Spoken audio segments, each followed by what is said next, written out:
Bonjour à toutes et à tous. Bon, déjà, merci beaucoup à tous les organisateurs pour cette invitation qui me fait vraiment plaisir. Déjà de parler de ces sujets passionnants, mais aussi il y a un côté un peu nostalgique parce que c'est ici que j'ai suivi mes premières formations en France. Donc, c'est une sorte de retour aux sources.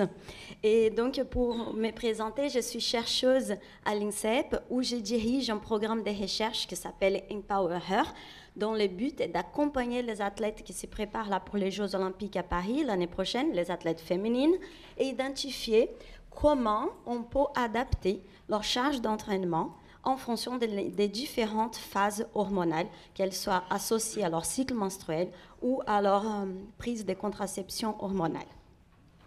Mais avant de rentrer dans le vif du sujet, je voulais vous demander est-ce que vous vous êtes déjà interrogé pourquoi on crée un colloque sport au féminin. Est-ce que vous avez déjà entendu parler d'un colloque sport au masculin?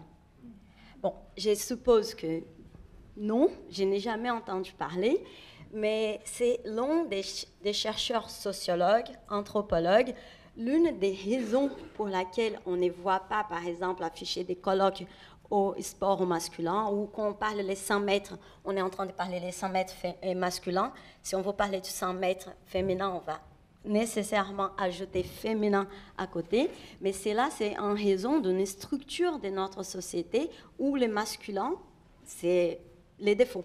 C'est par défaut, c'est masculin. Et en termes de recherche, c'est ce qu'on appelle le sex data gap, c'est cette absence de données genrées. Et donc, en fait, si on prend en compte toutes les recherches, c'est ce qui montre cette étude lors des 5 dernières années concernant les athlètes féminines et les athlètes masculins, on voit que seulement 9% des études concernent les athlètes féminines.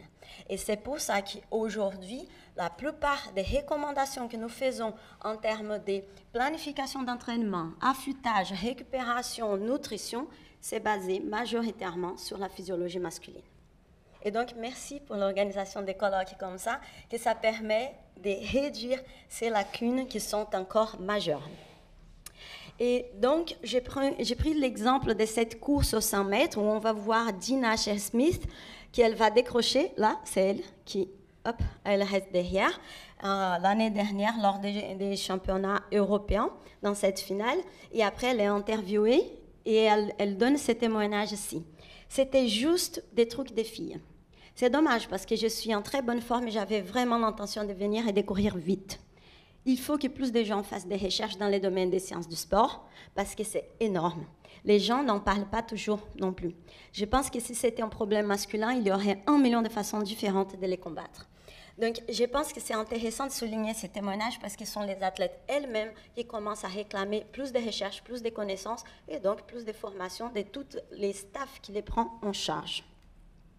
Et c'est ce que nous essayons de faire à travers ces programmes de recherche qui s'appellent Empower Her, que j'ai mentionné au tout départ, dont l'objectif c'est d'optimiser la réponse à l'entraînement des athlètes féminines à travers une charge qui soit adaptée à en synergie avec leur physiologie, en prenant en compte alors leurs différentes phases hormonales. Et donc, comme on sait très bien, la performance, c'est un paramètre complexe, c'est-à-dire il dépend de plusieurs autres variables et qui ont une influence alors sur ces patterns qui vont émerger de la performance. Et le cycle menstruel n'est alors qu'une petite pièce dans ces grands puzzles que c'est la performance. C'est une petite pièce, mais pour laquelle nous connaissons encore très peu. Mais nous savons déjà qu'il a une influence sur plusieurs paramètres qui ont aussi une influence sur la performance, comme la nutrition, l'état des formes, la santé, la récupération, etc. Et donc, je vais vous parler de quelques résultats que nous avons sur ces liens entre cycle menstruel et performance. Mais la première chose, je pense que c'est important quand même à signaler, c'est que le cycle menstruel est un cycle. Parce que quand on parle de cycle menstruel, normalement, ce qui nous vient en tête, c'est souvent juste la menstruation, les règles, la gêne. Mais en fait, parce que parfois, on va entendre les sportifs dire « Ah, quand je suis dans mon cycle, je ne suis pas bien. » Mais on est toujours dans nos cycles, parce que c'est un cycle. Et donc, ce qui nous intéresse, c'est au-delà de cette petite phase qui est des 4, 5, 6 jours, mais c'est que ça se passe tout au long de ces cycles. Et donc là, on parle des phases hormonales. Et pour que ça soit clair, la comparaison que je vais faire entre cycle menstruel naturel et cycle avec pilule, il y a ce schéma ici qui est représenté. Donc quand je parle cycle naturel, je suis en train de parler des femmes qui continuent à ovuler, donc qui n'ont pas une contraception hormonale ou alors elles sont sous-stérilées. Donc, c'est un cycle menstruel naturel. Et dans ces cas, juste je vais passer rapidement parce que Carole elle a déjà bien expliqué tous ces schémas, mais un cycle naturel, il commence lors du premier jour des règles. Et là, les hormones sont au plus bas. Donc là, c'est la première période de menstruation. Ensuite, il y aura un premier pic des estrogènes vers le milieu du cycle. C'est la période fertile, vers l'ovulation. Ensuite, on va rentrer dans la 12e phase du cycle, qui s'appelle la phase lutéale. Et là, les estrogènes montent à nouveau, mais aussi la progestérone. Et ensuite, ça redescend jusqu'aux prochaines règles, donc on recommence les cycles. Et pour faire un parallèle avec la prise des contraceptions hormonales, pour celles qui prennent la pilule et font une pause, donc en général, c'est 21 jours de pilule, et 7 jours de pause, on peut considérer aussi qu'il y a des phases hormonales parce qu'il y a un changement de la quantité d'hormones. Et là, il y a différents types de pilules monophasiques, biphasiques, triphasiques, mais dans l'idée, il y a une période où nous avons des hormones, estrogènes et progestérone, mais en toute petite quantité par rapport à un cycle naturel, et ensuite, la pause. Et donc, pour étudier tout ça, et surtout quantifier ce qui se passe à l'entraînement, on a déjà un peu plus de 110 athlètes dans 8 sports différents, où on va collecter au quotidien des informations à travers l'appli où les athlètes vont remplir leur état de forme, qualité de sommeil, leur humeur, etc. Elles vont remplir aussi des informations associées à leur cycle menstruel, les symptômes, etc.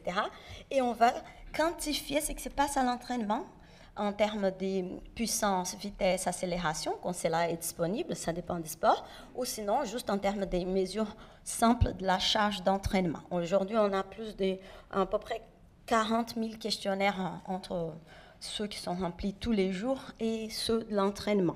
Et donc, on collecte toutes ces informations et nous avons des résultats que je vais partager avec vous qui sont vraiment très intéressants pour la prise en charge de toutes ces phases hormonales. Mais avant, je vais insister ici sur ces schémas parce que c'est important pour bien comprendre. Vous allez voir comment c'est logique et vous allez vous dire mais comment on n'avait pas vu ça avant. Donc, comme Carole elle a déjà bien insisté sur les rôles des estrogènes, je vais juste passer rapidement, mais si j'ai des vrais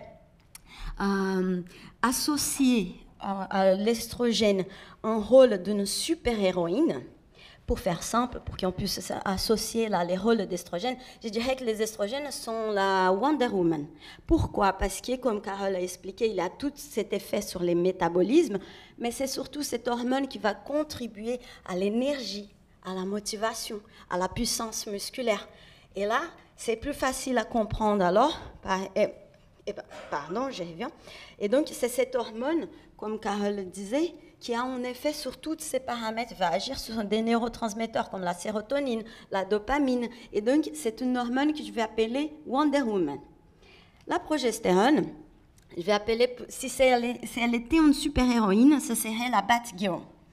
La Batgirl, c'est une héroïne plus en cachette de la nuit. C'est une hormone qui va agir alors sur l'attention, la concentration, l'introspection. Vous voyez, les deux sont des super-héroïnes, mais elles ont des rôles différents. Et donc, vous allez comprendre alors pourquoi en phase de menstruation, où les deux hormones sexuelles féminines, elles sont plutôt basses, pourquoi aussi c'est une période de récupération, où on va se sentir peut-être plus fatigué, on a envie de dormir, de rester dans notre lit. Et ensuite, on approche au milieu du cycle, aux alentours de l'ovulation. Et là, il a la montée de la Wonder Woman. Et donc, comment on va se sentir? En pleine forme, motivé, pleine d'énergie. Et après, ça redescend. Et cette hormone, les estrogènes, la Wonder Woman, va remonter cette fois-ci, mais en présence aussi de sa coéquipière, la bataillon. Et donc, il y aura un équilibre différent dans cette phase, où on a en général, et ce sont des études scientifiques qui montrent sur des millions de femmes qui vont se retrouver avec une sensation, une humeur plus apaisée. Et imaginons que suite à cette chute de ces hormones, on était là bien, on avait la Wonder Woman, on avait la Batgirl, mais ça descend, ben on va se sentir alors peut-être un peu neutre. Voire en cas de syndrome prémenstruel, on va se sentir mal. C'est cette chute, elle est plus intense et ce sont tous les paramètres que Carole a déjà mentionnés. Donc ceci, c'est pour comprendre déjà ce qui se passe en termes d'humeur, de motivation à l'entraînement pour celles qui ont un cycle naturel. Et c'est ce que nous avons observé en analysant les résultats de toutes nos sportives, toutes celles que nous avons suivies, ils ont un cycle naturel et c'est vraiment ça qu'on observe en période de menstruation, on prend les indicateurs de bien-être. Cet indicateur, on l'a créé en prenant en compte la qualité du sommeil, l'état de forme, la motivation et l'humeur. Et on voit en menstruation, en général, c'est pas ça. Ça commence à monter autour de la période fertile, au milieu du cycle, vers l'ovulation, et ça redescend. Ce qu'on remarque alors, c'est cette cyclicité. Pour celles qui prennent la pilule, elles sont plutôt stables. On n'observe pas de différences significatives, donc toutes ces sensations que je viens de décrire sont plutôt stables. Et en termes des symptômes, ce que nous avons observé, Carole elle a déjà montré ce qui est observé dans d'autres cohortes des sportives, mais ici, dans notre population étudiée, les symptômes les plus communs pour celles qui ont un cycle naturel sont les ballonnements, la fatigue augmentée et saignements abondants et les douleurs associées aux crampes. Et pour celles qui prennent la pilule, c'est plutôt la fatigue augmentée, les maux de tête, les douleurs et gonflements de sang. Ce qu'on observe, c'est qu'il y a plus de symptômes pour celles qui ont un cycle naturel vis-à-vis de celles qui prennent la pilule. Et tant mieux. Nous avons déjà eu des sportives qui prenaient la pilule et qui avaient 10 symptômes par cycle, par plaquette. Et quand on l'a confrontée, on a dit, mais ça n'était pas venu en tête de signaler cela à ton médecin qui a énormément de symptômes.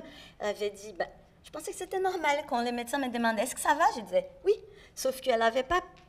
elle ne s'était pas rendue compte que c'était autant de symptômes, parce qu'il ne gênait pas énormément, mais il avait des symptômes de fond, des maux de tête, à peu près tous les jours. Et ça, c'est important aussi à savoir. Alors, qu'est-ce que c'est normal en termes de quantité de symptômes?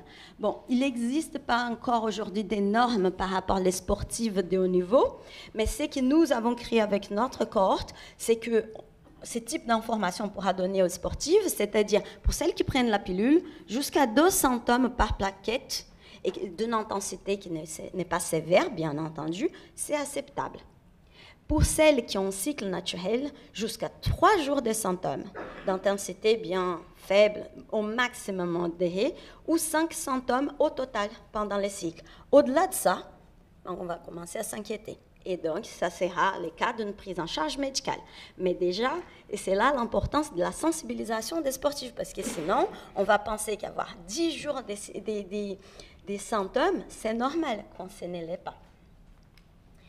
Et ce que nous avons constaté aussi, quand on compare la qualité de l'entraînement, quand l'athlète s'entraîne en présence des symptômes et quand l'athlète s'entraîne en présence des douleurs musculo-squelettiques, ce sont des blessures qui ne les empêchent pas de continuer l'entraînement, la qualité de l'entraînement, elle est inférieure en présence des symptômes qu'en présence des douleurs musculo-squelettiques. Pour autant, l'athlète, elle va se sentir bien plus confortable à parler à leur entraîneur qu'elles ont mal à la cheville, qu'elles ont mal à la cuisse, plutôt que de dire qu'elles ont des crampes.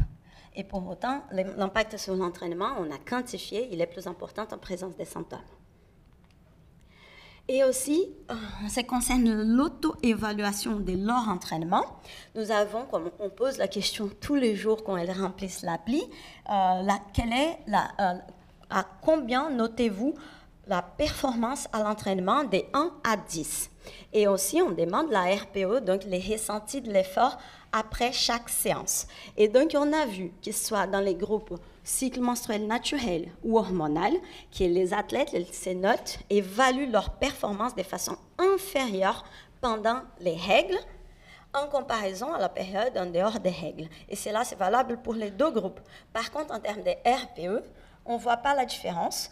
Et c'est que c'est normal parce qu'en fait, l'effort ressenti va être plus associé à la charge d'entraînement qui a été la consigne d'entraînement plutôt que en fait tous ces symptômes-là. Mais c'est hyper intéressant de voir qu'elles vont noter la qualité de leur entraînement inférieure en période de règles. Sauf qu'on a fait cette demande aussi aux entraîneurs pour noter leurs athlètes, sauf qu'ils ne savaient pas dans quelle phase elles étaient. Et on a trouvé une très forte corrélation significative, c'est-à-dire eux aussi, ils ont noté une qualité inférieure de leur entraînement pendant cette phase-là. Et donc, c'est là que c'est important de savoir, ça n'est pas vrai pour toutes les athlètes, donc certaines, sûrement, bénéficieraient d'avoir un suivi médical plus près parce que ce n'est pas normal non plus d'avoir un gros creux pendant cette phase du cycle menstruel. Et donc, parce qu'on est des chercheurs, on aime bien quantifier les choses, mesurer pour être sûr de ce qu'on parle. On a étudié la charge d'entraînement de tous ces athlètes pour voir finalement quelle est la réponse à cette charge. Parce que quand on est entraîneur, quand on est éventuellement kiné, on essaye de prodiguer une prise en charge ou une planification d'entraînement la plus adaptée possible. Et on sait que pour un athlète, notamment de haut niveau, l'idée c'est de rencontrer cette ligne de crête où on va augmenter au maximum la charge sans qu'elle bascule dans une situation de risque de blessure. Si elle ne s'entraîne pas assez, elle ne va pas progresser comme on voudrait. Si elle s'entraîne trop, peut-être qu'elle a un risque de blessure, de surcharge d'entraînement. Donc, nous avons mesuré la charge, mais de façon, c'est un algorithme qu'on a mis en place qui va prendre en compte la charge de façon cumulée au cours du temps, parce qu'il a la charge les jours J, mais il a la charge d'entraînement d'hier, celle de la semaine dernière et celle au cours de la saison. Donc, en fait, ça sort un modèle mathématique où on identifie 3 zones d'entraînement. La zone verte, ici, c'est juste une athlète suivie au cours de l'année. Et on voit par exemple qu'elle a des zones vertes, oranges, rouges. La zone verte, c'est ce qu'on classifie comme une zone de bonne adaptation à l'entraînement. Elle a la marge. On peut encore monter la charge, elle répond bien. Elle s'adapte à cette charge, à ces stimuli de l'entraînement. Et après, il a la zone orange qui c'est intermédiaire et la zone rouge, on appelle la zone de saturation. Là, l'athlète, elle commence à arriver au bout de cette ligne de crête et ça augmente les risques des blessures que nous avons constatées et des contre-performances. Mais l'intéressant ici, c'est de savoir, OK, et les cycles. Et ce que nous avons observé, c'est qu'il y a un effet significatif de chacune des phases du cycle et la relation avec ces zones d'entraînement. On observe sur la première moitié du cycle, donc y compris la phase de menstruation, on voit qu'en général, elle est plutôt dans cette zone de bonne adaptation. C'est cette courbe verte. Et quand on est dans la phase lutéale, après l'ovulation, en présence de l'hormone, si vous vous souvenez bien, la Bat-Gueule, on rentre là dans la zone de saturation. Et ce qu'on a pu quantifier, c'est que alors, si on augmente la charge, pile dans ces moments où l'athlète elle est déjà dans cette zone rouge et en phase lutéale, elle commence à répondre avec des réponses à l'entraînement moins qualitatives. Elle est plus fatiguée et elle a plus du mal à se récupérer. Et donc, on a modélisé tout ça parce qu'aussi, on voulait mieux comprendre qu'est-ce que c'était cette charge. Est-ce qu'on parle de la charge en termes d'intensité? Est-ce qu'on parle de la charge en termes de volume? De quoi on parle? Et là, pour celle qui est toujours en cycle naturel, on a modélisé toutes les variables de ces sportifs que nous sommes en train d'étudier depuis quelques années. Et on a observé qu'en fait, quand on parle de la charge et l'effet du cycle, c'est vraiment la charge en termes de haute intensité qui est associée qui a cette relation avec les phases du cycle. Donc, on voit cette montée de la capacité des athlètes à monter en intensité, très haute intensité, la première moitié du cycle, en comparaison avec la deuxième moitié du cycle. Et en termes de volume, c'est plutôt stable. Comment on traduit cela? Ça veut dire que l'athlète elle est en mesure de mieux encaisser des très hautes charges d'entraînement en termes d'intensité, en termes de puissance, la première moitié du cycle, et en termes de volume, elle est en mesure de travailler les volumes dans toutes les phases de son cycle. Donc l'endurance, par exemple, ou des longues charges, des charges d'entraînement en termes de volume, elles sont en mesure de bien encaisser pendant toutes les phases du cycle, mais c'est la haute intensité qui a un intérêt de prendre en compte en première moitié du cycle. Et pour celles qui prennent la pilule, jusqu'à là, nous n'avons pas mis en évidence, observé des différences entre les moments qu'elles prennent la pilule et les moments qu'elles font la pause. Elles sont plutôt stables, ou du moins, on n'a pas d'évidence statistiquement significative qu'il y a des différences. Mais pour les cas de pilules, ça c'est pour les groupes. Quand on fait une analyse individuelle, il y a des paramètres importants à prendre en compte. Parce que quand on voit une pilule qui est bien adaptée sur les points de vue de la pratique sportive, je ne parle pas du point de vue médical, mais sur les points de vue de la pratique sportive, on voit que les paramètres de l'athlète sont plutôt stables, en termes de motivation, en termes d'humeur et en termes aussi de réponse à la qualité de l'entraînement. C'est plutôt stable. Et c'est ça qu'on cherche quand on prend la pilule. Par contre, on a vu en suivant des athlètes individuellement, que certaines sont dans les premiers cas de figure, en haut, où pendant les 21 jours, ça dépend des types de pilules, mais globalement c'est ça, 21 jours où elles prennent la pilule, mais elles vont moins bien que pendant 7 jours qu'elles font la pause. En ces moments, ça mérite de s'interroger sur cette pilule. Pourquoi pendant 21 jours, elle est en train de se sentir moins bien? Et en ces moments, il est important que l'athlète soit au courant pour qu'elle puisse discuter avec le staff médical. Parce que c'est peut-être que cette pilule, elle n'est pas adaptée pour elle. Et à l'inverse, on voit aussi parfois que pendant 21 jours qu'elle prend la pilule, c'est les cas illustrés en bas, elle est très bien, mais quand elle fait la pause, elle n'est pas bien du tout. J'ai déjà eu des témoignages d'athlètes qui disent « mais je suis très fatiguée, j'ai des saignements abondants, etc. » Sa pilule n'est pas adaptée et elle a un impact sur sa pratique sportive. Donc, il faut à nouveau discuter avec le staff médical pour trouver quelque chose qui soit compatible, en plus de la contraception, à sa pratique sportive. Et en ce qui concerne l'adaptation de la charge d'entraînement. Et là, c'est un champ nouveau.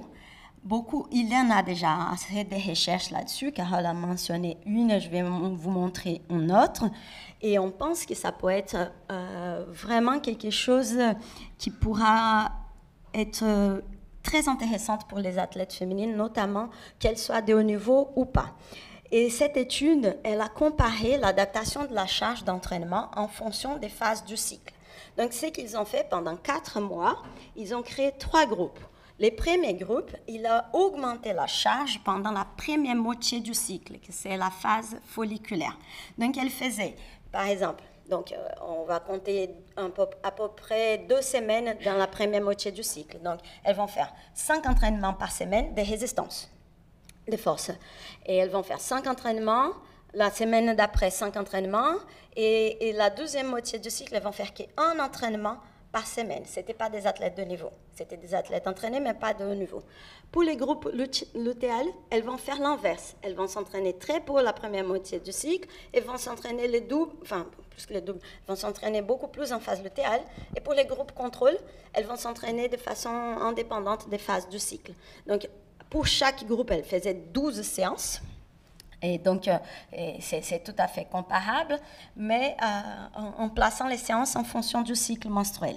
Ce que les chercheurs ont mis en évidence, c'est que les groupes qui ont entraîné, qui ont fait plus de séances d'hypertrophie, c'était des séances d'hypertrophie en phase folliculaire, a eu des gains en termes d'augmentation du contre-mouvement jump, de la hauteur du saut en contre-mouvement jump, de façon statistiquement significative et plus importante que les autres groupes.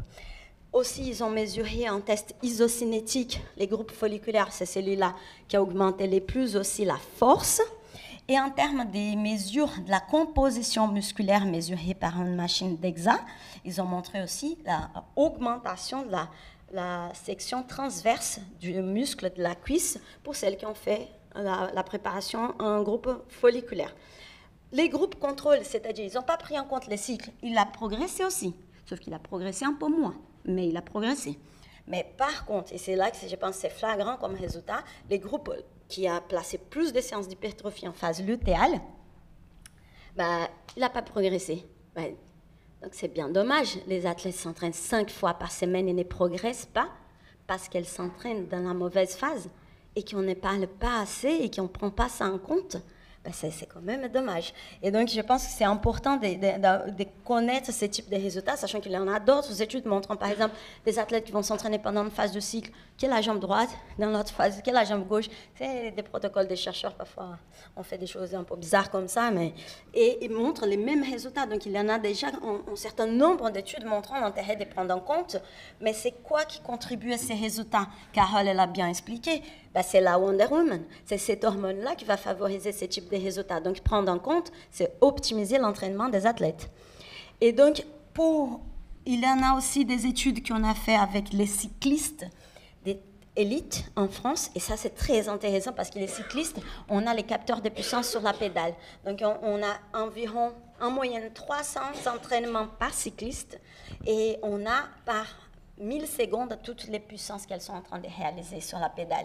Et on observe pour celles en cycle naturel, mais ici c'est le résultat d'une cycliste, qu'on la consigne de l'entraîneur est aujourd'hui l'entraînement il est intense. C'est de la force, on va développer et en plus c'est une pistarde. Donc l'entraînement là c'est pour la force, c'est le sprint. Et il donne ces mêmes consignes en différentes phases de son cycle parce que déjà c'est un paramètre qui n'était pas pris en compte pour les cyclistes. Et donc, on observe que, et ça c'est la tendance globale du groupe, mais pour cette cycliste-là, la première moitié du cycle, elle est en mesure de réaliser plus de puissance, mais surtout de rester en haute puissance, les doubles du temps quand elle est dans la deuxième moitié du cycle. Donc, on peut s'interroger sur l'efficacité de la séance. Alors, à quoi ça sert? Enfin, si, ça sert. Mais si on commence, dans notre planification d'entraînement, on place les plus grand nombre de séances de très haute intensité dans une phase où l'athlète ne va pas répondre de la même façon. Quelle est l'efficacité alors de notre séance? Et aussi, si on commence et c'est le cas de cette cycliste, on a vu qu'à un moment donné, il y avait beaucoup de séances de très haute intensité dans la deuxième moitié de son cycle. Qu'est-ce qui commence à se passer? Elle est plus fatiguée. Elle a plus du mal à se récupérer et on pourrait supposé, on n'a pas constaté parce que l'étude elle a fini un peu avant, est-ce que d'être tout le temps avec plus fatigué, avec plus du mal à se récupérer, est-ce que cela n'augmenterait pas les risques de blessures? Et en parlant des risques de blessures, mais je pense que je vais exploser un peu le temps, mais bon, je parle rapidement. Il y a des études montrant qu'il y en a un risque augmenté des blessures, notamment ligamentaires, avant l'ovulation. Ça serait associé à l'augmentation des estrogènes, qui c'est notamment, si vous avez bien suivi, c'est la phase la plus intéressante pour augmenter la charge d'entraînement. Sauf que, l'hypothèse explicative, on reste dans les hypothèses, ça serait que c'est l'augmentation de la laxité ligamentaire associée à la montée d'estrogène qui augmenterait les risques de blessures dans cette phase. C'est une hypothèse. Je suis un peu sceptique par rapport à ces sujets vis-à-vis des résultats que nous avons trouvés, mais aussi d'autres chercheurs montrant cette augmentation de la vitesse, de l'accélération, de l'augmentation de la charge dans cette période du cycle. Et donc, en fait, peut-être une autre hypothèse, c'est juste que si elles sont en mesure d'en faire plus, elles s'exposent plus, et si elles sont en mesure d'accélérer plus, elles ont plus de compétitivité, plus d'agressivité aussi, et elles montent dans cette phase. Mais dans les cycles précédents, elle n'a pas été...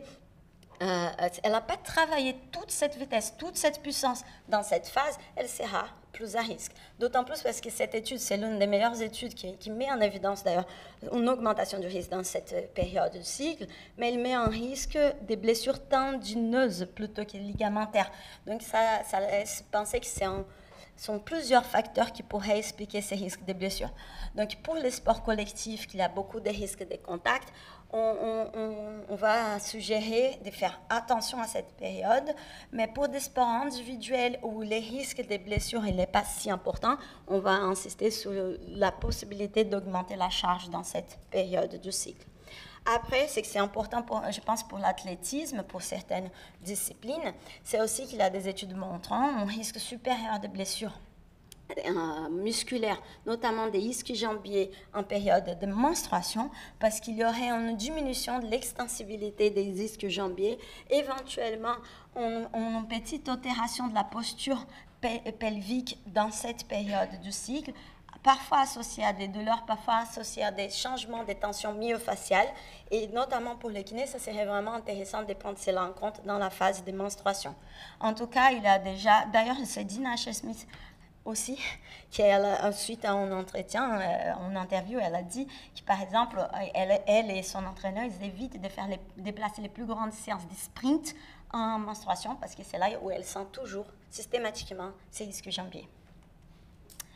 Et un autre point, c'est aussi qu'on a parlé de toutes les bénéfices de la Wonder Woman sur la puissance, sur l'énergie, la motivation, mais la Batgirl a aussi ses bénéfices, notamment, comme j'avais expliqué, sur la tension, la concentration, et des études montrent, et je pensais que ce serait utile de montrer pour l'athlétisme, qui est en présence de progestérone, donc en phase lutéale, 12e moitié du cycle. Normalement, les temps de réaction sont plus bas, donc plus rapides, en phase lutéale, 12e moitié du cycle. Et aussi, quand on compare, par exemple, les temps de réaction en réalisant des exercices. Pardon, je reviens sur les graphiques de gauche. Donc, il y a deux graphiques et on peut voir qu'il descend, mais il y en a un graphique et c'est les stimuli, c'est visuel, enfin, c'est la lumière, et le deuxième, c'est par les bruits. Donc, je pense que ça concerne vraiment l'athlétisme, notamment les bruits, c'est les graphiques des bas. Donc, les temps de réaction, il est plus rapide en phase lutéale. Donc, c'est une phase aussi intéressante pour s'entraîner toutes ces techniques de départ, je suppose. Et en termes des temps de réaction aussi, quand on fait des exercices en tâches simples ou tâches doubles, en phase lutéale, on est mieux, on est plus en mesure de réaliser des doubles tâches. Donc, aussi, par exemple, pour les kinés, des exercices de proprioception ou des exercices où on a plusieurs stimuli au même temps, ça va marcher très très bien en phase lutéale. Et donc, sur les terrains, après avoir dit tout ça, j'ai dépassé 5 minutes, Jérôme. Ça va?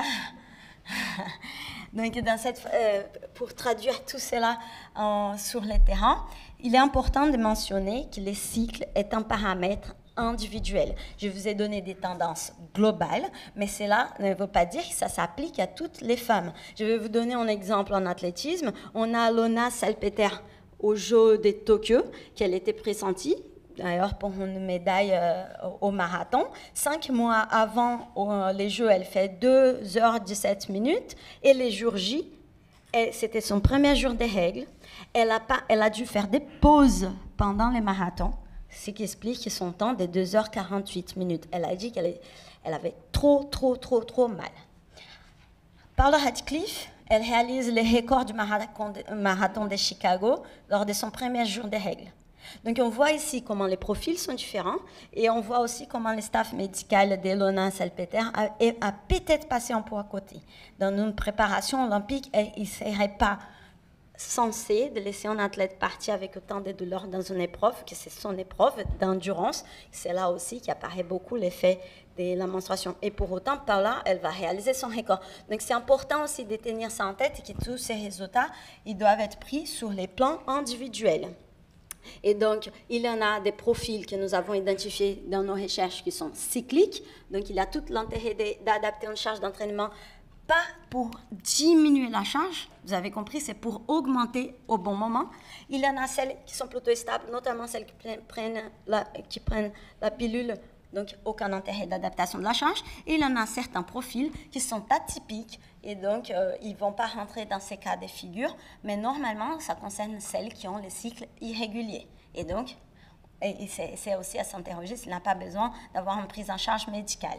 Donc, juste pour donner quelques pistes utiles sur les terrains, c'est intéressant de suivre la longueur, c'est simple, la longueur des cycles. Ça peut être l'athlète, et je conseille que ce soit l'athlète elle-même à le faire, c'est une sorte d'empowerment, qu'elle puisse mieux connaître à elle-même, à soi-même. Et on sait que les cycles réguliers, c'est un paramètre aussi de bonne santé, parce que, comme disait Carole, c'est un équilibre de l'axe de reproduction. Et donc, on peut suivre, par exemple, comme dans les graphiques ici à gauche, on voit chaque point, c'est un jour de leur cycle, et la barre, ça indique la longueur du cycle. Donc, un cycle, on peut considérer qu'il est normal entre 25 et 35 jours. Et donc, on suit le cycle. Là, c'est un cycle de 28 jours. Et 29, 29, 28. Mais après, cette athlète-là, elle commence à avoir des cycles de plus en plus irréguliers. Et comme Carole expliquait aussi, quand on commence à sortir de cet équilibre, on peut être dans une situation de hypoœstrogénie. Donc là, la Wonder Woman, elle n'est pas très très contente, elle ne va pas agir et tout ce qu'elle peut contribuer pour la progression de la performance ne va pas agir. Et là, pour cette athlète, elle a eu une situation où les cycles commencent à dérégler et ce n'est pas énorme, mais elle commence à être de plus en plus fatiguée, elle a de plus en plus du mal à rétablir son état, à se récupérer tout simplement et elle s'est blessée. Et donc, ça pourrait être un indicateur éventuellement de la surcharge d'entraînement. Et le problème, c'est comme on parlait, c'est la diminution des estrogènes qui peuvent alors augmenter la fatigue, difficulté de récupération, risque d'améliorer. De plus en plus, le cycle devient irrégulier jusqu'à l'absence de règles. Et en cas ultime, si ça continue de façon chronique, ça augmente les risques aussi de fractures, de fatigue. Et donc, pour le staff, c'est que si aujourd'hui, basé sur les résultats des recherches que nous avons, cela dit, c'est là pour encore évoluer, c'est que je pourrais conseiller en termes d'adaptation de la charge. On prend cette période, en sortant de la menstruation, on prend environ 10 jours pour aller jusqu'au milieu de l'ovulation. Ça, c'est une période très intéressante pour augmenter l'intensité de l'entraînement. Donc, aujourd'hui, ce que nous sommes en train de faire avec une équipe de foot, on augmente 20% une équipe de foot, donc sport collectif. Donc, en athlétisme, ça devrait est un peu moins compliqué, mais c'est une augmentation de l'intensité d'environ 20%. Donc, comment on augmente cette intensité? Ça dépend du niveau de l'athlète, ça dépend de la logistique, mais on peut augmenter le nombre de séances. Si ce n'est pas de très haut niveau, donc ça n'entraîne pas tous les jours, on peut augmenter la durée de la séance, l'intensité, c'est là que ça serait le plus intéressant, ou augmenter le travail spécifique de puissance. Sauf que si on augmente d'un côté, de l'autre côté, on va diminuer. Et donc, pour cette phase en fin de cycle, on peut prendre une semaine, 10 jours avant la fin du cycle, optimiser les stratégies de récupération.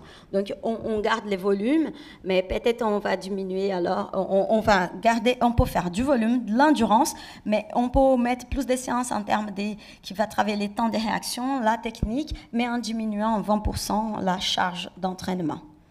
Et je passe parce que peut-être qu'il y aura une question là-dessus. Je ne vais pas trop en prendre du temps, j'ai déjà dépassé. Pour les kinés, je pense que ça c'est aussi intéressant, une prise en charge. Par exemple, pour la période de menstruation, prise en compte de la raideur des ischio-jambiers, l'altération posturelle pelvienne aussi dans cette phase de menstruation, la tension myofasciale de la région lombaire et ceinture pelvienne, les muscles profonds de l'abdomen, la contraction peut être éventuellement altérée s'il y a une modification de la posture et la mobilisation de toute cette région serait, selon une seule étude, donc il manque énormément d'études là-dessus, ça serait bénéfique pour atténuer les douleurs des règles. Et pour cette période avant l'ovulation, prise en compte de la laxité ligamentaire, et c'est une phase très intéressante pour les renforcements et l'hypertrophie. Donc on passe dans l'autre phase. Après l'ovulation, les exercices de double tâche et proprioception, ils vont être très intéressants pour le travail avec les athlètes. Et à la fin du cycle, optimiser les stratégies de récupération, massage, cryothérapie, etc.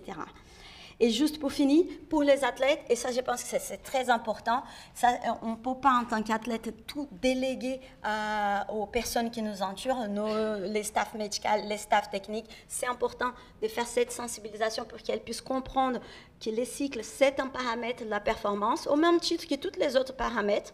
Et donc, c'est important pour elles de savoir quel est l'impact sur leur entraînement. Donc, je conseille d'utiliser soit les applis qui vont juste indiquer les jours du cycle, c'est à peu près, les algorithmes sont très généralistes, mais ça permet un peu d'avoir une idée de quelle phase elles se trouvent. J'aime pas les applis, je ne fais pas confiance, pas de souci, on prend des notes, on note la date du cycle, un calendrier, etc.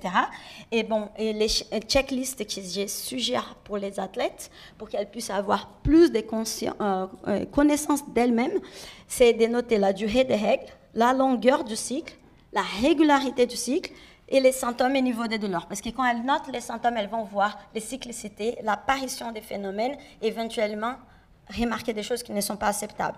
Et si elles veulent aller plus loin, c'est dénoter aussi comment ça varie leur état de forme, l'humeur et la qualité de l'entraînement. Donc, pour aller plus loin, si vous voulez, j'essaye de parler de ces sujets, de démocratiser ces sujets sur mon compte Instagram qui s'appelle Femme Power et Sportive. Et merci beaucoup de votre attention. Merci Juliana.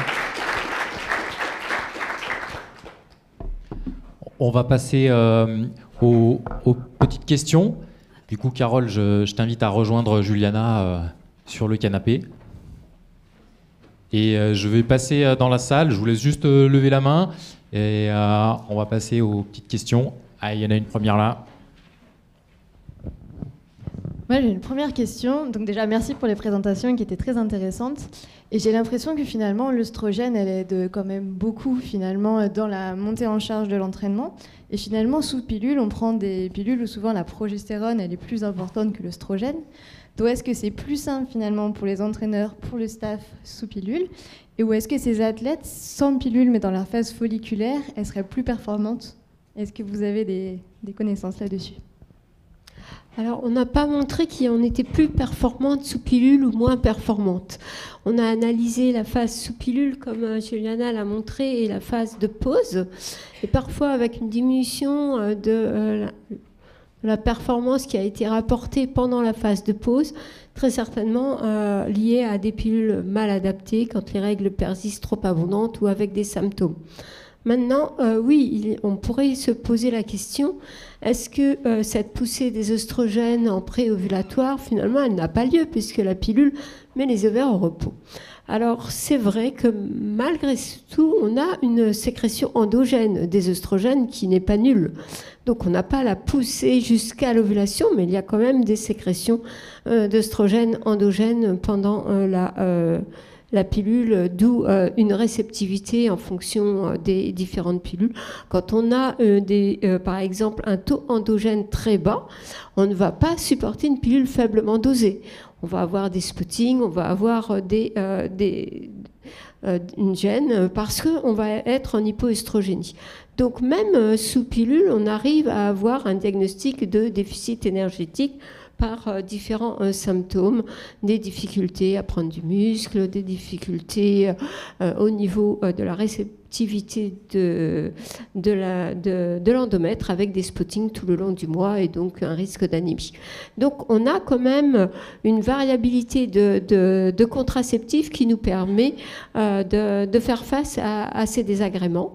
Et puis il n'y a pas que la pilule comme contraception. Et de plus en plus à l'INSEP, c'est vrai qu'il y a une demande de dispositifs intra-utérins. Alors, même chez des jeunes de 18 ans, on a vraiment actuellement un basculement entre pilules et dispositifs intra-utérins, parce que quel que soit le dispositif intra-utérin, c'est vrai qu'il laisse les cycles fonctionner. Voilà, est-ce que j'ai répondu à votre question ? Bonjour, merci beaucoup pour la qualité de vos présentations. J'ai une question concernant la prise en charge médicale du syndrome prémenstruel. Qu'est-ce que vous conseillez comme thérapeutique pour un médecin quand il a une sportive qui a un syndrome prémenstruel prononcé ? Parce qu'on sait que les anti-inflammatoires, c'est quand même pas conseillé dans la pratique sportive. Du coup, je me posais cette question, mis à part du Doliprane, du Spasfon, est-ce que vous avez d'autres astuces pour prendre en charge ce syndrome ? Alors, le syndrome prémenstruel, quand il est marqué, il est lié à une insuffisance progestative et donc qui va entraîner une hyperœstrogénie relative. À cette baisse, il n'y a plus l'équilibre en plateau, on pourrait dire, des deux hormones à la fin du cycle qui, bien sûr, diminue, mais la progestérone a diminué beaucoup plus et elle se trouve en hyperœstrogénie relative à cette baisse en œstrogène avec des ballonnements, de la prise de poids et ça répond et des troubles de l'humeur. Et ça répond très bien un traitement par progestatif. Alors, on va choisir le progestatif le plus doux possible, et en général, c'est le dihydroprogestérone. Donc, le terme commercial, c'est le Dufaston, puisque, voilà, tout simplement. On va faire un traitement de 10 jours par mois. Donc, on commence 16 jours après le début des règles, puisque le J1, il faut le marquer sur l'ordonnance, le J1 du cycle, c'est le J1 des règles, parce que sinon, elle ne saura plus, une fois qu'on lui en aura parlé, quand le commencer. Donc, 16 jours après le début des règles et pendant 10 jours. Alors ça, c'est vraiment le traitement de choix, et il y a une bonne réponse, surtout sur tous les symptômes psychiques. Après, on a des patientes aussi qui sont assez réfractaires aux hormones. Donc, il faut vraiment, comme je l'ai dit, mettre en balance son confort, son quotidien, par rapport à une prise hormonale qu'elle n'hésiterait pas à faire pour d'autres pathologies. Parce que c'est une pathologie à partir du moment où il y a une gène. Bon, on peut s'aider de folliculinum, 15 CH, une dose à J21, mais ça permet de la revoir. Et puis, en général, il n'y a pas suffisamment d'effet, parce que là, c'est un traitement de fond, et c'est au long des mois qu'on pourra avoir une petite amélioration. Donc voilà les deux grands principes. Alors il m'est arrivé une fois d'avoir une sportive où c'était vraiment les 4 jours avant les règles. Alors c'était un peu délicat pour elle de prendre 10 jours, elle ne comprenait pas comment c'est si tôt, tout ça. Donc j'ai commencé du 20 au 20e jour et j'ai fait un traitement de 5 jours. Donc on peut éventuellement adapter à la sportive la durée de la prise en charge.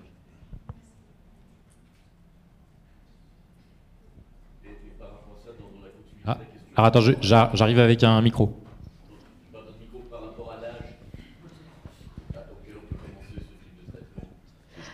Alors, le syndrome prémenstruel est parfois plus prononcé chez les jeunes parce qu'elles ont des cycles hyperœstrogéniques. Donc, on a plus de syndrome prémenstruel et plus de douleurs des règles chez les jeunes. Et il n'y a pas à hésiter.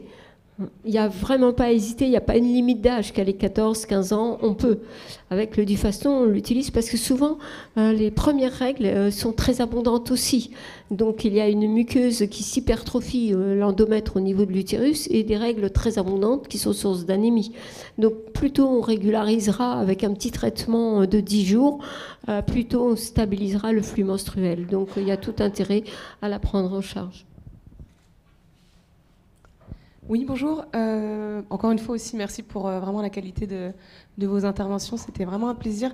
Moi, j'ai plein de petites questions. Je ne sais pas si je peux tout demander. Donc, la première, qui va peut-être plutôt concerner le docteur Maître par rapport aux aménorrhées hypothalamiques fonctionnelles, leur prise en charge. Donc, bon, je sais très bien que d'une manière globale, la première prise en charge, ça va être d'en parler et de mettre le doigt dessus, puis après de faire tous les examens pour éliminer les diagnostics différentiels et après prendre en charge voilà, la vraie cause donc, au niveau nutritionnel. Mais vous avez un peu évoqué, donc la pilule, je suis bien d'accord que ça n'a aucun intérêt et c'est même plutôt pire parce que ça cache les vrais problèmes. Mais vous avez évoqué très brièvement le traitement hormonal substitutif et je voulais savoir comment vous le mettez en place. Est-ce que c'est le même type de traitement hormonal substitutif qu'on donne pour la ménopause, par exemple ? Bien sûr, en fait, c'est un traitement du blocage de l'insuffisance ovarienne induite par un ralentissement du cycle. Donc, on a des œstrogènes qui sont ceux des taux de femmes ménopausées, effectivement, avec des taux d'œstrogènes qui vont avoir un impact sur la densité minérale osseuse qu'on veut éviter. Et donc, oui, on substitue en recréant, soit en traitement séquentiel, c'est-à-dire du 1er au 25 un œstrogène et du 16 au 25 un progestatif, pour ne pas rentrer trop dans les détails, ou un traitement continu si vraiment le fait de ne pas avoir ces règles est pour elle vécu comme un atout. Par contre, on sait qu'on aura un apport en œstrogène, donc on peut combiner, on peut de façon sans risque donner soit un traitement séquentiel, soit un traitement continu. Ce qu'il faut savoir, c'est que plus la durée de l'absorption l'absence d'œstrogène a été longue, plus elle risque de mal supporter un traitement, parce qu'elle va avoir tout d'un coup une imprégnation œstrogénique qu'elle a complètement perdue pendant quelques années, quand on les voit au bout de plus de 6 mois, 1 an, 2 ans d'absence de règles. Et donc on commence à petite dose, vraiment à demi-dose, pour recréer une imprégnation œstrogénique progressive. Un traitement déjà prescrit à demi-dose pendant 2 mois, et puis après on réajuste en fonction, parce que j'en ai eu quelques-unes, surtout chez les triathlètes, qui ont tout arrêté parce que elles ne le supportaient pas, elles se sentaient gonflées avec un traitement comme celui qu'on donne chez la femme ménopausée. Donc vous privilégiez aussi la voie locale pour les oestrogènes, c'est quand même plus facile pour des personnes qui se déplacent, qui sont jeunes, qui n'ont pas de problème vasculaire, de donner en comprimé. Donc c'est un 17 bêta-œstradiol en comprimé à 1 mg et pas à 2, associé à un progestatif comme le Dufaston, parce qu'il n'aura pas l'effet sur l'endormissement, parce que parfois elle est en voyage, elle est en stage, elle est en déplacement. D'accord. Si je peux continuer après, ce serait plutôt au niveau entraînement. Juliana, vous aviez, dans la dernière diapositive en conclusion, on voyait effectivement que au niveau de la phase folliculaire, il fallait plutôt augmenter l'intensité et opter pour la récupération à partir de J22 à J28. Mais quid il y avait une petite période charnière au moment de l'ovulation où effectivement c'est là où les oestrogènes sont vraiment au maximum. Je peux comprendre que c'est un petit peu difficile d'ajuster, parce que je suppose que si c'est à ce moment-là où on augmente l'intensité, il y a effectivement un risque de plus de blessures. Est-ce que les oestrogènes diminuent la capacité, c'est surtout ma question, est-ce que ça diminue la capacité à récupérer, ça augmente le stress oxydatif, et est-ce que au moment de l'ovulation, qu'est-ce qu'on va plutôt, qu'est-ce qu'on va orienter? Non, ça c'était vraiment schématique, parce que prendre la période de l'ovulation et même dépasser de quelques jours, ça serait aussi intéressant dans cette fenêtre qu'on appelle la fenêtre optimale. Mais avant tout, là, pour les athlètes qu'on accompagne, on les a toutes profilées. Donc, on sait à peu près quelles sont les dates clés pour chacune. Parce que même là, j'ai mis les cas de figure les plus communs, mais on a des athlètes, par exemple, qui c'est excellente la phase de menstruation pour elles. Elles ont une capacité de puissance énorme. Donc on va placer les séances là, parce que la menstruation, ça ne leur gêne pas. Elles ont en plus, on a mesuré, parce qu'on a fait les prélèvements hormonaux, on voit une montée de testostérone. Donc c'est très intéressant. Donc en fait, c'est un peu du cas par cas. Et alors vous pouvez dire, mais comment on va faire, parce que je ne peux pas inclure mes athlètes dans un suivi où il y a toute une équipe de scientifiques derrière pour identifier les phases. Mais déjà, si vous remarquez des cyclicités à l'entraînement, si vous mettez même quelques tests clés, par exemple des profils force-vitesse en menstruation, à l'approche de l'ovulation, au milieu de la 12e phase, là, pour prendre au milieu de la phase lutéale, vous allez déjà voir s'il y a cette progression et s'il y a cette cyclicité ou pas. Et ensuite, c'est possible d'adapter la charge. Après, on a ce qu'on appelle un proxy pour identifier ces phases. Ça serait alors juste de repérer la motivation, la compétitivité, l'énergie de l'athlète, qui normalement elle va avec les estrogènes. Donc ça serait une façon indirecte d'identifier vraiment où est-ce qu'on pourrait repérer cette montée d'estrogènes, et c'est là qu'on peut adapter l'entraînement. Après, rien va remplacer ce que vous faites déjà sur les terrains, c'est-à-dire de poser la question comment te sens-tu? Est-ce que tu vas bien? Et du moment que l'athlète dit va bien, normalement, vous ajustez la charge déjà en fonction de ce que vous constatez sur les terrains. Et ça, c'est très bien. Et là, c'est juste qu'on propose quelque chose supplémentaire pour vraiment optimiser et avoir plus de progressions sportives.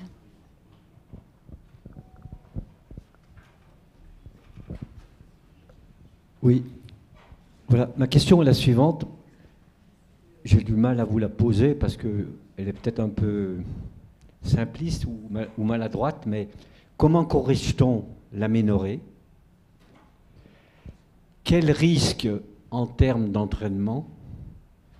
Et que faut-il surtout ne pas faire, s'il vous plaît? Alors, pour l'aménorrhée et l'absence de règles, eh bien, surtout ne pas la banaliser.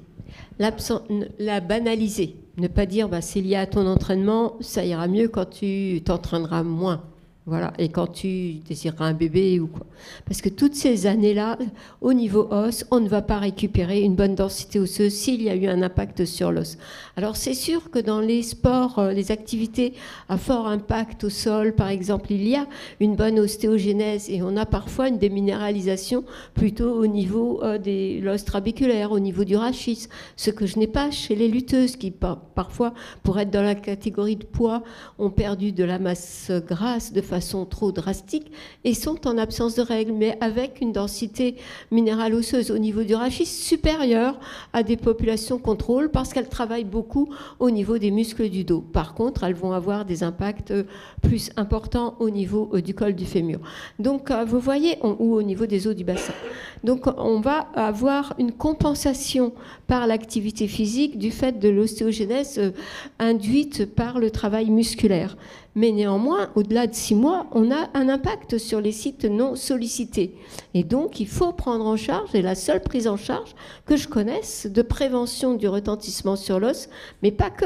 Il y a aussi un retentissement au niveau cardiovasculaire, parce que ça induit plus facilement de dépôt d'athérosclérose donc chez des jeunes, et de risques cardiovasculaires, et puis de blessures musculaires. Donc, pour éviter tous ces impacts, c'est une substitution hormonale. C'est vraiment l'effet d'apporter les hormones, de faire d'abord, bien sûr, un bilan, parce que le bilan va nous aider aussi dans l'observance du traitement. Quand on lui montre qu'elle a des œstrogènes, c'est écrit ménopause, le taux, ben voilà, c'est trop bas, c'est trop descendu pour t'aider dans ta fatigabilité, dans ta récup, pour t'aider sur le plan du terrain, mais aussi pour préserver l'os. Mais si vous voulez, le retentissement au niveau osseux, il est silencieux, jusqu'à la blessure, la fracture de fatigue. Alors que ce soit la danseuse de l'opéra qu'on m'adresse pour fracture de fatigue après 3 ans d'absence de règles, ou la fille qui fait de l'aviron, il y aura un retentissement. Alors je n'ai pas le même délai pour tout le monde, ça va dépendre vraiment de son travail musculaire, mais il y aura un retentissement. Donc il faut le prévenir, on ne peut pas banaliser, se dire il faut attendre l'après-carrière que ça revienne. Il faut vraiment les prendre en charge sur le plan médical et vraiment les traiter. Ça, à partir du moment où nous, médecins, on explique bien le pourquoi du traitement, l'observance, on fait une DMO. Chez quelqu'un qui a 1 an d'absence de règles, on fait une DEXA avec un résultat sur la densité minérale osseuse. Donc on peut retarder parfois la prise en charge si tout est bon, tous les feux sont ouverts, mais en la suivant de près. Et en général, moi, vraiment, elles sont prises en charge parce que faut pas penser que c'est tout le monde. À un moment, on me disait, bah, c'est facile, la gynéco chez toi, tout le monde est en absence de règles et puis voilà, il n'y a plus rien à faire. Non, non, pas du tout. Donc, il faut d'abord les prendre en charge et puis ça va vraiment varier en fonction de leur pourcentage de masse grasse plus que de leur IMC. Il y a le consensus du CIO qui disait une perte de 20% du poids du corps dans les 2 mois, voire de 10%, peut induire déjà un trouble du cycle. Un pourcentage de masse grasse calculé soit par DEXA, soit par la mesure des hauts plis cutanés, inférieur à 16%, on a des troubles du cycle. Donc ce sont quand même des témoins que là, il faut agir. Je voudrais juste compléter une chose, c'est parce que parfois les athlètes elles-mêmes, elles vivent l'aménorrhée comme une sorte de badge d'honneur. J'ai des sportives qui participent à notre suivi et qui vont dire « Ah non, mais je préfère quand je n'ai pas mes règles. D'une part, ça ne me dérange pas. D'autre part, ça montre que je suis en forme. J'ai mon poids de corps. » Et donc, c'est important déjà à sensibiliser et travailler là-dessus parce que, en fait, on peut avoir notre poids de forme et avoir les règles. J'ai donné juste l'exemple de Paula Radcliffe. Elle avait ses règles quand elle a battu un record d'une épreuve d'endurance. Donc, en fait, c'est cette relation entre être mince et ne plus avoir les règles qui est un peu répandue dans le milieu du sport. Et parfois, les sportives, elles sont contentes de ne pas avoir les règles parce qu'elles pensent, voilà, maintenant, je suis vraiment fine. Merci. Une dernière question. Bonjour, je voulais savoir si une athlète qui n'a pas ses règles à cause, on va dire, pas naturel, mais par manque, je sais pas, de nutrition ou trop d'entraînement, etc. Est-ce que ça a le même impact qu'une femme qui n'a pas ses règles à cause d'une pilule ou d'une contraception? Alors, sous contraception, tout à fait, on peut faire en sorte qu'il n'y ait pas les règles parce qu'on ne fait pas de pause. Mais elle a un apport en oestrogène et il y a une sécrétion endogène qui persiste. Donc, dans ce cas-là, pendant 3 mois, ce qui peut être recommandé, par exemple, en cas de diagnostic d'endométriose, c'est le premier traitement, c'est de créer une absence de règles. Mais cette absence de règles est contrôlée. Il y a quand même un apport d'éthénylestradiol qui ne va pas agir sur la densité minérale osseuse, mais qui laisse persister suffisamment d'œstrogène. On n'a jamais eu de relation entre la prise de pilule et un impact au niveau osseux. Donc il y a suffisamment d'œstrogène résiduel, endogène, pour maintenir la densité osseuse. On ne descend pas au taux qui impacte l'os. Donc c'est une aménorrhée contrôlée. Tandis que l'aménorrhée sans pilule, c'est une aménorrhée à part une baisse en œstrogène trop importante.